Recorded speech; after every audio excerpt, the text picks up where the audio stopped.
bem, sejam bem-vindos. Nós estamos começando agora o primeiro episódio do podcast da CIDIGE, uma rede que trabalha principalmente cidadania digital, dentro de um formato de conteúdo para a internet, né? Um podcast, então é um bate-papo, mas certamente tem sempre um embasamento científico e nós queremos conversar principalmente com os pais e os educadores. Alguém viajou de muito longe para estar aqui conosco, ou pelo menos do estado vizinho. Já de imediato apresento a vocês o nosso convidado, Júlio Valls, psicólogo.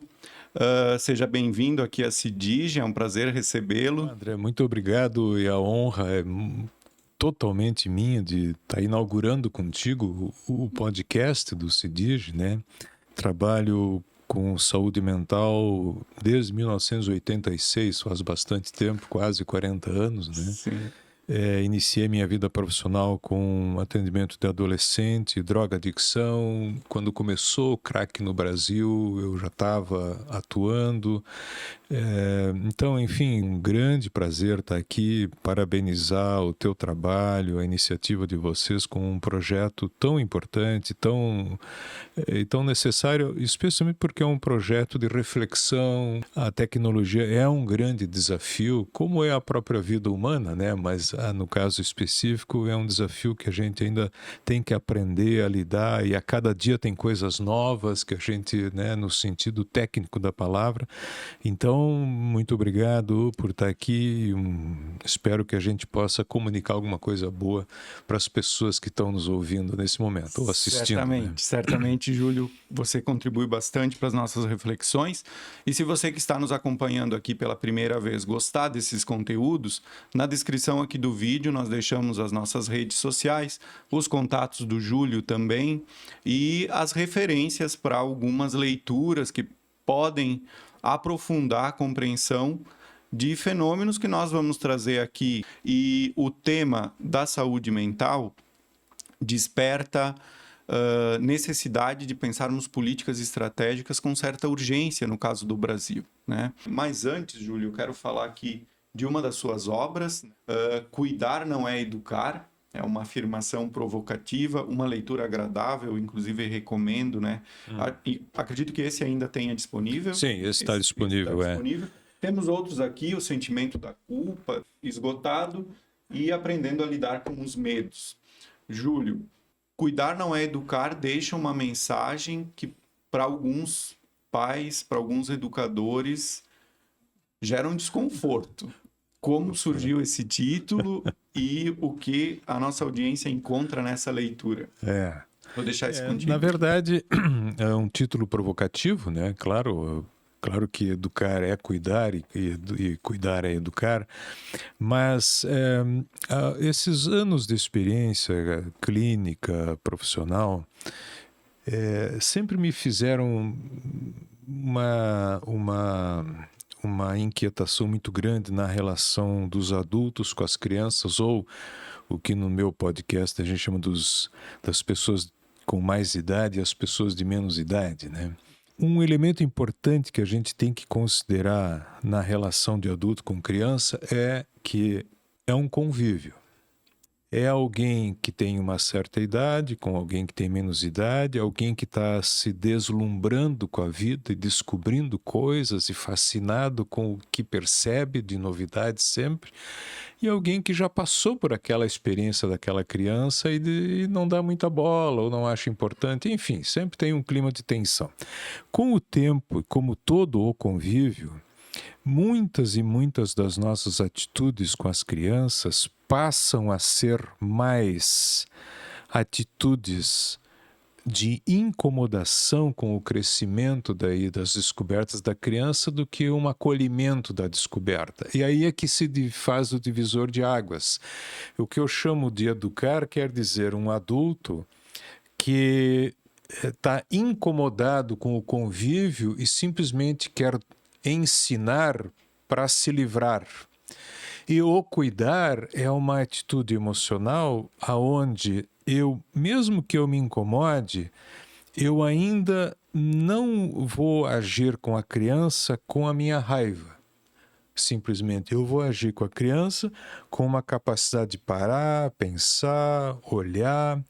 Então, o cuidar é uma atitude aonde eu não aumento a minha chateação com a criança como se ela fosse a culpada de tudo que eu estou vivendo. O educar é o incremento da chateação, eu determino uma norma e ela que se vire. E eu estou ausente da responsabilidade. Existe uma relação hierárquica de abuso de poder? Vamos chamar que a pessoa nem nota que está abusando. A pessoa que faz, ela pensa que ela está agindo certo, está educando. Né? Tem no filme Divertidamente uma cena muito bonita. Você assistiu Divertidamente? Né? Tem no Divertidamente 1, não o 2, 1. Que eles se mudaram para São Francisco e passou o primeiro dia de aula. E aí o casal está jantando e a criança também, a menina. E aí ela tá quietinha, não fala nada. E a mãe pergunta: como é que foi o teu dia da escola? Eu não quero falar. Não quero falar. Aí a mãe faz uma terceira pergunta e ela diz: mãe, eu não quero falar. E aí a mãe olha para o pai. E o pai pensando em futebol, sei lá, outras coisas. E aí ela chama a atenção, ele acorda. E aí ela aponta para a menina e ele diz assim: minha filha, como é que foi tua escola hoje? E a menina diz: mas eu já disse que eu não quero conversar. E aí o pai disse: mas tem que conversar. E aí vai entrando num climão até que a menina empurra a mesa. E aí o pai então se enfurece e diz assim: vai pro quarto de castigo e tu não janta e vai dormir. Essa é uma atitude de educar.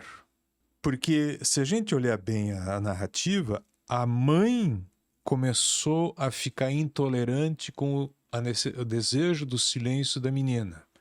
A gente entende que o adulto é curioso, quer saber como é, vê que a criança está um pouco triste. A gente fica num vazio ali, o que está acontecendo? A gente quer saber. Às vezes até uma atitude de proteção, né? De proteção, ou esperando um tempo para poder ter liberdade para falar, ou às vezes não quer falar, né?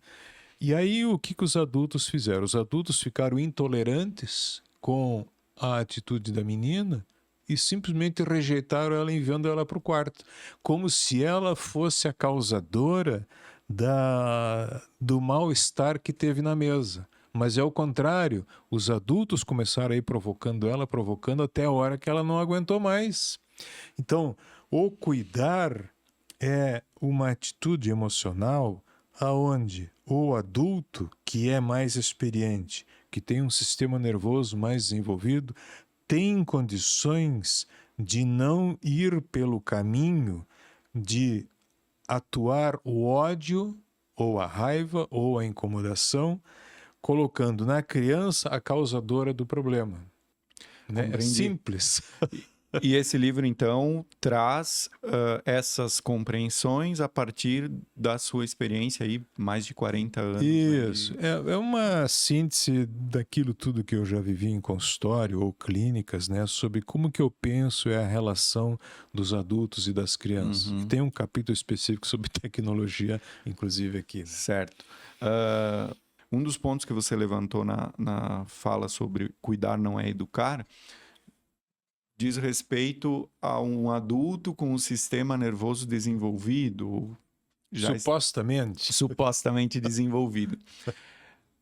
Nesse trecho da educação infantil, básica e até mais recentemente, para muitos brasileiros, o início do ensino superior, nós ainda não temos aquele cidadão com o seu córtex pré-frontal totalmente desenvolvido. Sei. Quanto tempo, né? Acho que essa é uma informação importante até para repensar os conflitos às vezes, né? Porque, nossa, cresceu muito rápido, meu filho já está tomando decisões sozinho. Quanto tempo leva para nós considerarmos o ser humano maduro, entre aspas? Tu sabe que... Pensando a plasticidade cerebral, né? Em termos biológicos. Claro. Eu vou começar com uma brincadeira do Pablo Picasso. Certo. O Picasso dizia que a gente leva uns 40 anos para ficar jovem. E eu acho que ele tem razão. Mas, assim, do ponto de vista das pesquisas e dos estudos, né, a gente tem uma ideia mais clara hoje de que o cérebro termina o seu desenvolvimento, vamos dizer assim, completo, lá pelos 21, 22 anos, tá?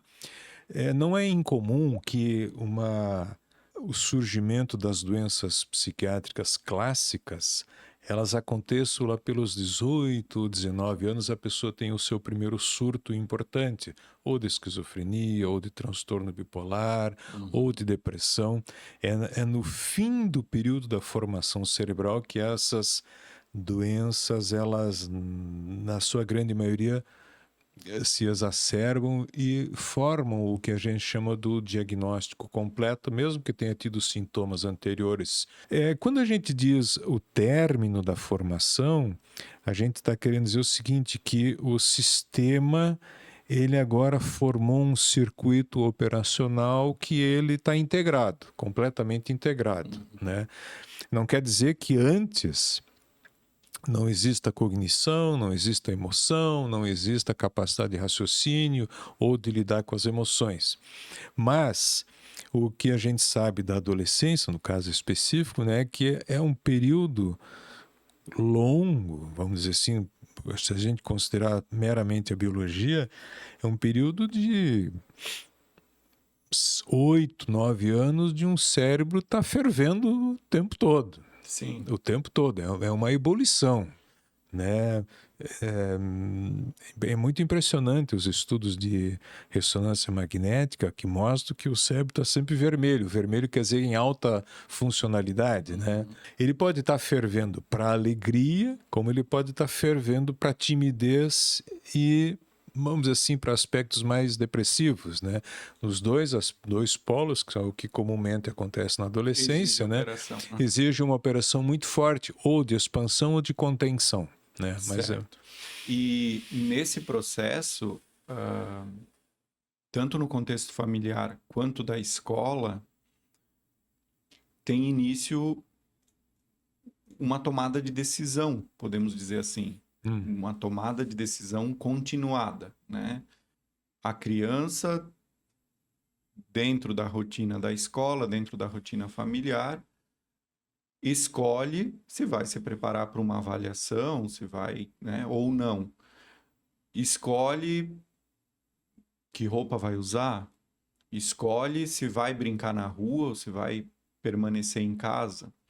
E aí nós começamos a avançar um pouco na percepção de que a cultura digital, ou o que a gente poderia chamar de hiperconexão, o fato de estarmos o tempo todo, ou a maior parte do tempo, conectados, alterou a rotina, tanto das famílias quanto das escolas. E, de alguma forma, podemos aqui didaticamente interpretar que, através das telas, ampliou-se o número de opções para tomada de decisão, tanto das crianças quanto dos adolescentes e, claro, dos adultos, né? Sim. Onde chegamos com essa reflexão? Na sua percepção, a presença da internet, dos celulares, smartphones, computadores, videogames, smart TVs, enfim, desse arcabouço de tecnologias conectadas, coloca a criança ou adolescente em risco? Risco de quê? Vamos, sabe, podemos André, categorizar esses riscos. tu sabe que, André, eu tenho uma opinião a seguinte, ó. Eu, em geral, não sou um pregador de catástrofes, né? Eu penso que, assim, em tese, tá? A gente tem que imaginar que toda novidade nos fascina e se ela tem um grau de satisfação a nos oferecer, a gente gosta muito. Gosta muito.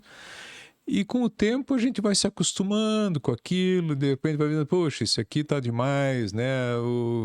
A boa parte dos adolescentes, quando começa a beber, gosta muito de beber porque fica louco e tal, e de repente pensa, isso aqui tá me atrapalhando os estudos, eu vou beber menos, mas tem um grupo que vai adiante.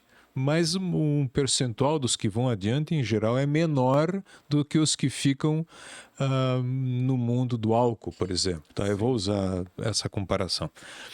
E eu imagino que isso também vai acontecer com o procedimento tecnológico digital que tu mencionou aqui.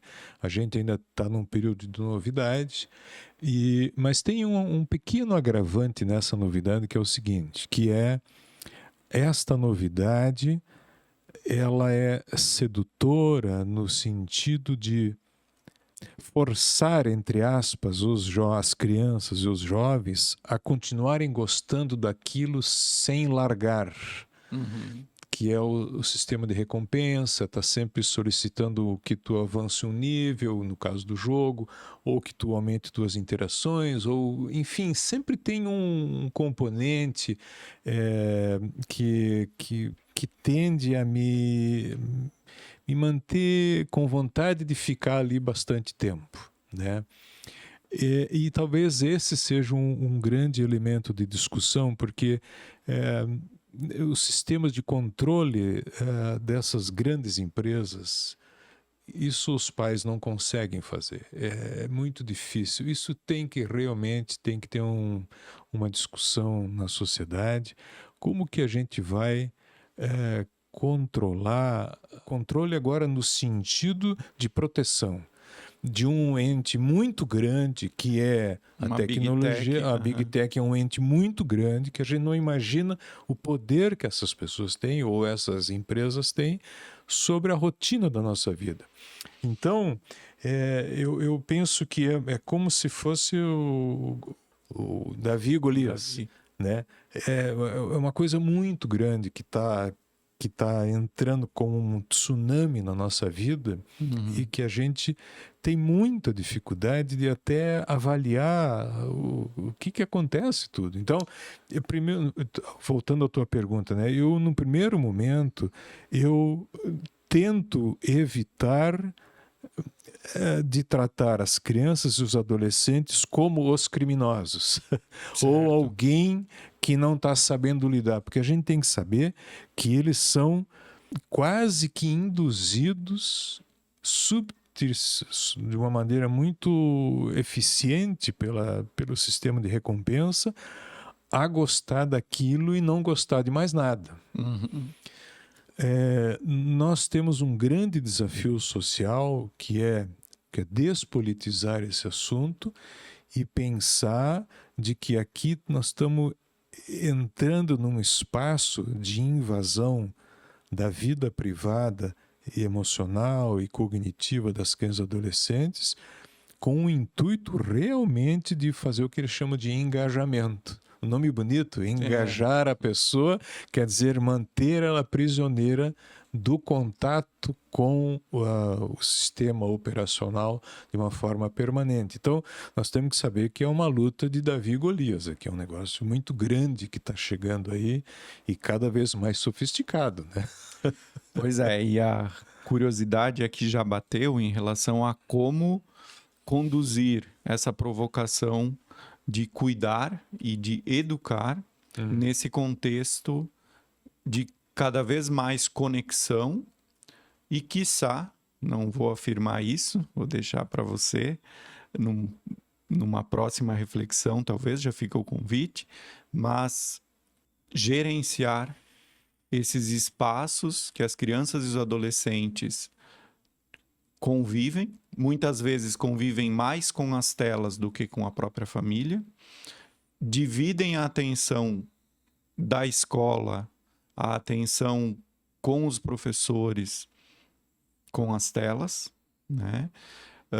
Então, gerenciar tudo isso, de fato, é um desafio não só para a política pública, pensando em diretrizes, em incentivos, em programas, como é o nosso caso aqui, um programa de formação em cidadania digital, mas, para além disso, chegar nas famílias.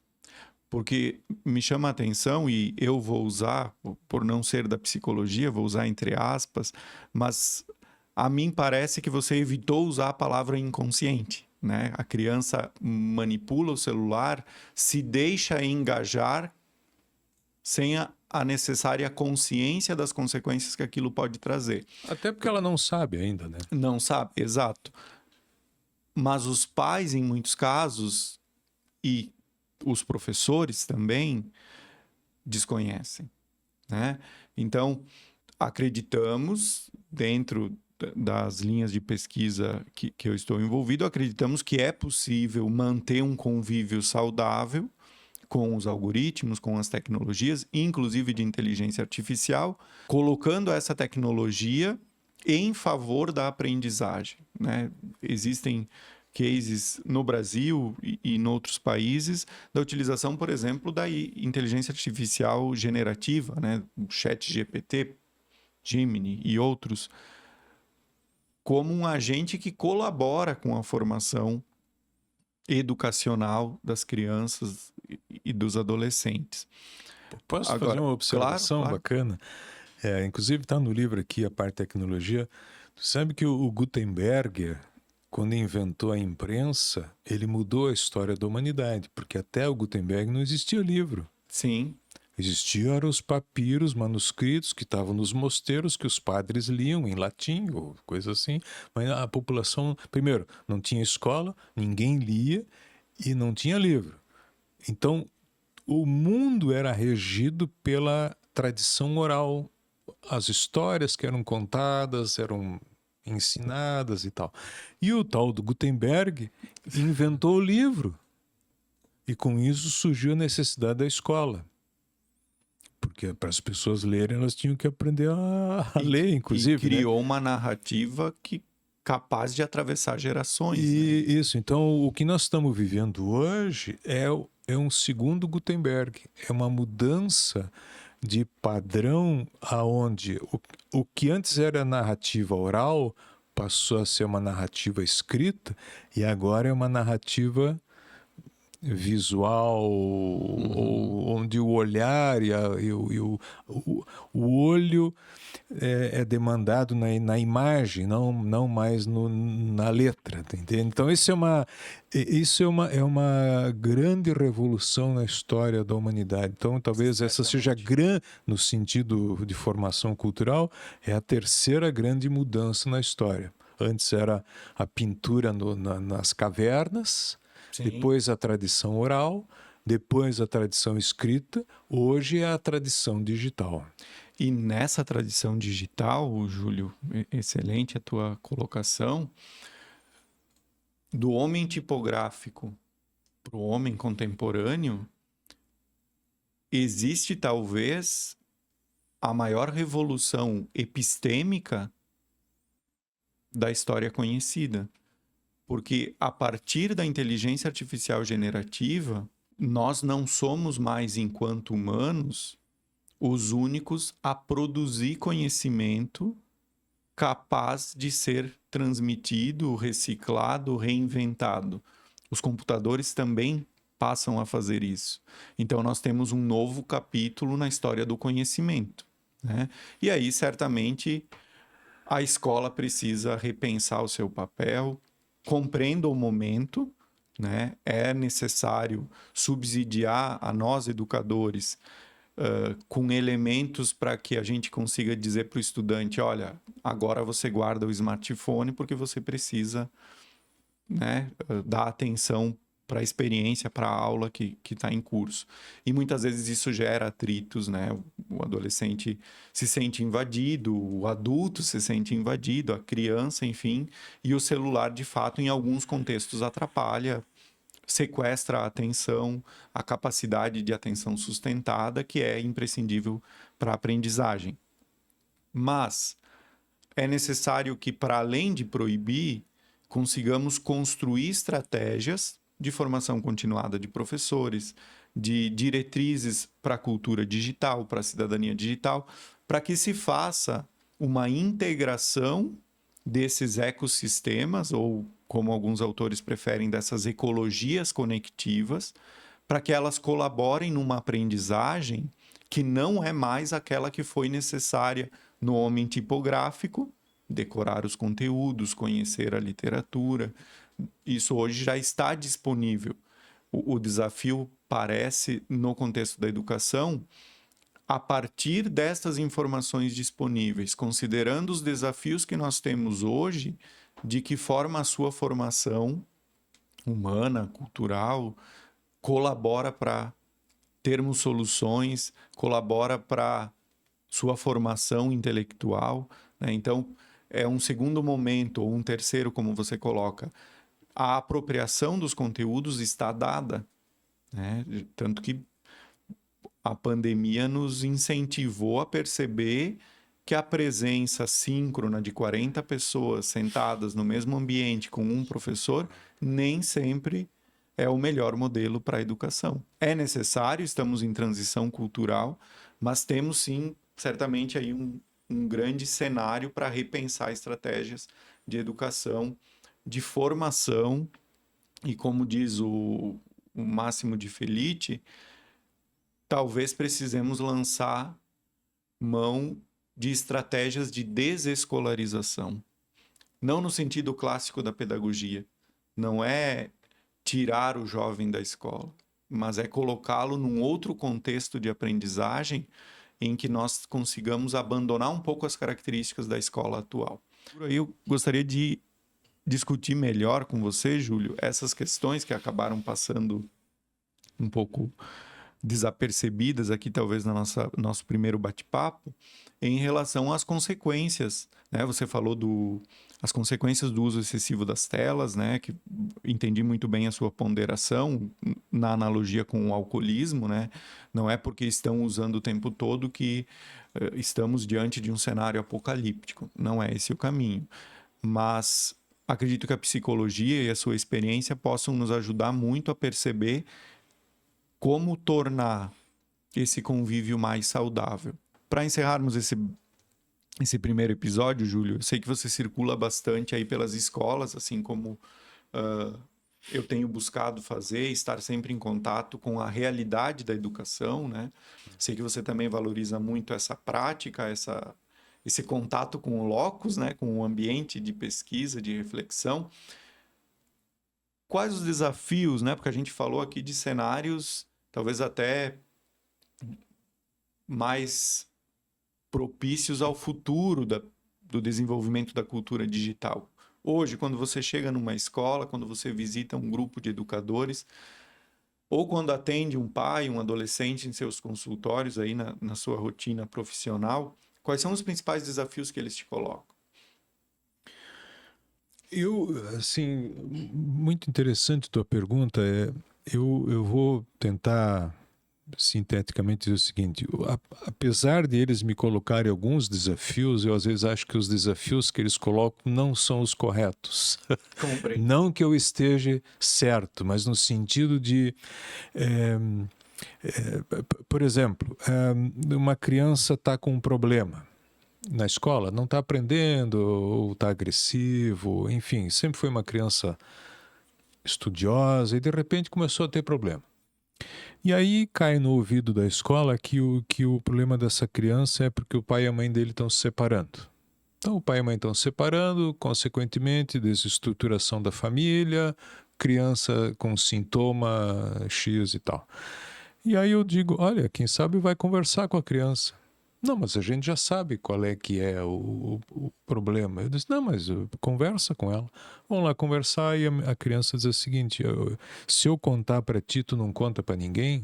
Não, não conto.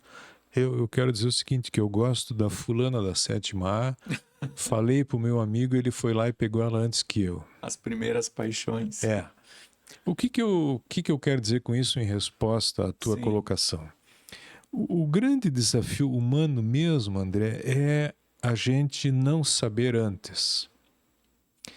Quer dizer, a grande dificuldade é a gente abrir mão de achar que eu sei, por exemplo, das consequências desastrosas ou de por que as coisas estão assim, para interagir e conversar. Porque na medida em que eu converso com esta criança, eu tenho uma chance mais real, uma chance mais contundente de estar perto dela e saber a necessidade dela do momento. Então, muitas vezes os adultos me dizem, como é que eu faço para tirar o meu filho das telas? E eu retruco, como é que tu vai fazer para conversar com ele sem raiva que ele usa as telas? Tá aí o desafio. Tu entende? Eu queria te responder desta maneira, que eu acho que o grande desafio humano sempre foi, sempre vai ser, abrir mão da certeza para estar disponível para a interação e o contato.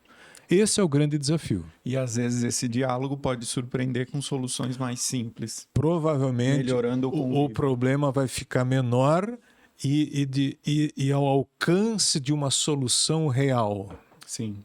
O Marshall McLuhan, um pensador aí da área de comunicação, trouxe um aprofundamento lá do texto clássico do Umberto Eco, que separava essas análises entre apocalípticos e integrados. Né? Sim, claro. E se nós formos transpor isso, quer dizer, os apocalípticos são aqueles que consideram que a tecnologia é o fim dos tempos, né? E os integrados, por outro lado, convivem sem pensar sobre as consequências. Basicamente é isso. Óbvio, a teoria é muito mais profunda que isso. Mas se nós trouxermos essa perspectiva para sintetizar essa nossa primeira conversa, eu acho que um bom resumo é não aceitar as respostas prontas. Não é porque usa X horas por dia que a criança está dependente, e nem sempre o cenário de dependência traz aquelas consequências catastróficas que, de forma leviana, muitas vezes, a própria imprensa, alguns especialistas, uma postura mais policialesca tenta imprimir de que o adolescente que está jogando está afadado à depressão, ao isolamento, à irritabilidade, à ansiedade e uma série de outras patologias que eu pretendo realmente aprofundar numa próxima conversa com você. Tá. Podemos encerrar esse primeiro Acho que sim, senão a episódio? gente vai cansar as pessoas, né? Exato. Já agradecendo quem permaneceu conosco até agora. Como eu disse no início, esse é um programa de formação de professores, conteúdo aberto, disponível aí. Na descrição desse vídeo vocês encontram os links, tanto para a produção do Júlio, quanto para conhecerem melhor a plataforma de cidadania digital, a Cidigi. Talvez já estejamos presentes aí no seu município. Aqui em Santa Catarina estamos em 11 cidades e esse número é atualizado mensalmente. Caso ainda não tenha, pelo site vocês conseguem entrar em contato, colocar o secretário, a secretária de Educação em contato conosco, para que nós consigamos cada vez mais levar conteúdo de qualidade sobre, neste caso, cidadania digital. Júlio, mais uma vez, obrigado. Até a próxima. Obrigado, André. Episódio. Um abraço a todo mundo. Tchau, pessoal. Até o próximo.